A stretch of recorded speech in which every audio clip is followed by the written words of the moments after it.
Here's a headline. This is from Raw Story from Obama supporters. You can actually read her quotes. Kagan supported detaining terror suspects indefinitely without trial, including U.S. citizens. That's your new Supreme Court nominee to be the next justice. Dissenters to be detained as enemy belligerents. This is the bill introduced by John McCain and others. And it says that any high-value detainee, including citizens at the direction of the Pentagon, Department of Defense, or the President, that you can be secretly arrested for any matters such as the President considers and secretly stripped of your citizenship, you can be given enhanced interrogation. Only an act of Congress can have you even released. Just total end of our system. Here's another article today. Kagan, disappear free speech if the government deems it offensive. We have the links to the article she's written. And she is an acolyte of Larry Summers, and, of course, a minion of the White House regulations czar Cass Sunstein, that says, and you can go pull up his quotes, he wrote a white paper, that if you disagree with man-made global warming, you should be arrested. It should be outlawed. I mean, imagine, we're about to have a Supreme Court justice that says we can ban speech in America. I mean, this is just, it's so bold, Webster, and I bet the Republicans are going to slide her right in there. I mean, they love this too. This is right up their alley. I mean, these people are absolute criminals. I mean, to be someone who wants to be a Supreme Court justice, who wants to ban free speech and habeas corpus, that is treason, is it not? I guess I would say so. But here's the thing. In line with my general rule that the center of evil is Wall Street, always.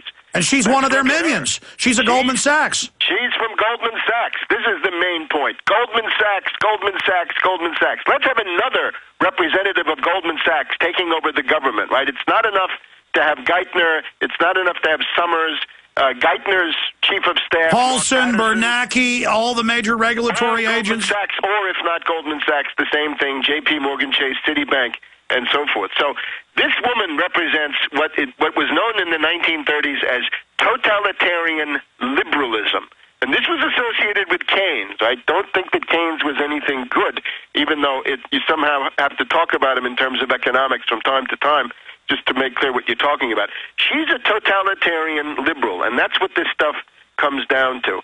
I think, though, we've got to also realize what's going on in the world. If we go back to the 1930s, we see a three-part process. You have depression. Depression leads to dictatorship, right? The depression leads to Hitler, frankly, right? Nazism, and that leads to World War. Now, we're still in the beginning, or the second phase of the depression phase. The question, therefore, is stop the depression.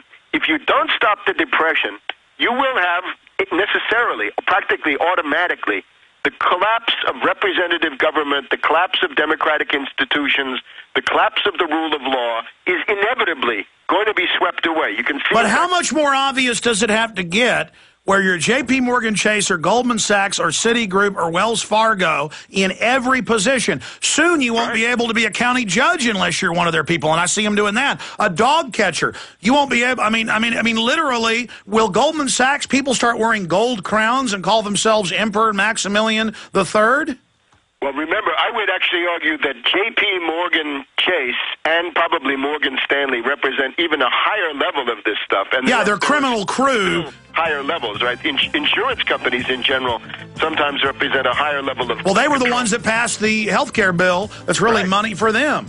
So, but the idea, therefore, is, I would say, it's time to develop an awareness of what this is. This is Wall Street owns Washington in the same way that it owns everything else.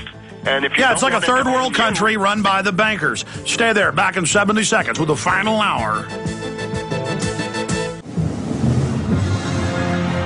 I just want to say at the start of this fourth and final hour that I am so proud of my entire team, the radio production team, the TV production team, the filmmakers, the webmasters, the writers, the work we're doing at Infowars.com and PrisonPlanet.com. Just incredible news and information, a roadmap, a blueprint for what's happening in our world and how to take our society back. Michael Bagnerick, former nominee for the Libertarian Party for president, will be joining us. Barely survived a heart attack a few months ago, but he's up and fighting. He is coming up in the next segment. Webster, I mean, it's the top 6 global banks, maybe 10 if you count some big European banks, openly running around robbing everyone, creating counterfeit derivative crap that they started pushing in the late 90s, selling it to everyone, destroying everything, laughing at us. They're so full of arrogance, and they're now got a Supreme Court nominee who says ban free speech and writes public papers on it. I mean, she shouldn't be able to be a county judge, much less a toilet attendant, and they're just driving forward. I don't see how they could be successful. I mean, I see it as good news that Sarkozy's barely hanging on in France, that Merkel's barely hanging on, that even though new puppets are coming in like shark teeth behind her, that this is a sign. Look at Gordon Brown. So clearly, this is very unpopular. It's illegal. And the last 4 minutes, not what you want to happen, and we had you on about your great political ideas and economic ideas, but what you think is happening. I mean, how do you see this playing out looking further? 2-3 years from now, not what you want to happen, but where do you think we'll be 3 years from now? Well, again, I believe in human liberty, and I believe in redemption, so I'd have to factor that in. But in terms of the Depression, in the previous Depression, you had 3 waves. It would have had more, but it came to an end in various countries. You had the crash of October 1929 is the first wave. Then a year and a half later, you have the collapse of Europe. Starts in Austria, Germany, Hungary, Central Europe, then Britain. So Europe is absolutely destroyed in the summer of 1931. Then in June, say, of 1932, you get the panic in the banks of Chicago and Illinois. And then rapidly it goes through various state banking systems, through Nevada, through Louisiana, despite the efforts of Huey Long, through Michigan, despite the efforts of Henry Ford.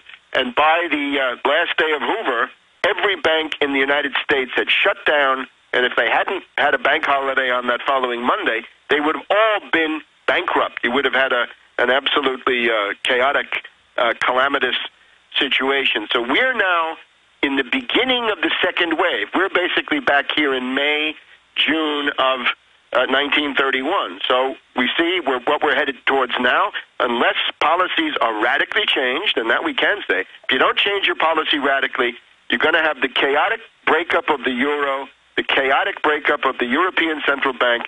The British pound will be pulled into it, and the euro-dollar market. Now, I think that the gap, the time lapse between the second wave and the third wave now is likely to be very quick. In other words, it's not going to take 6 months for the crisis to come back here.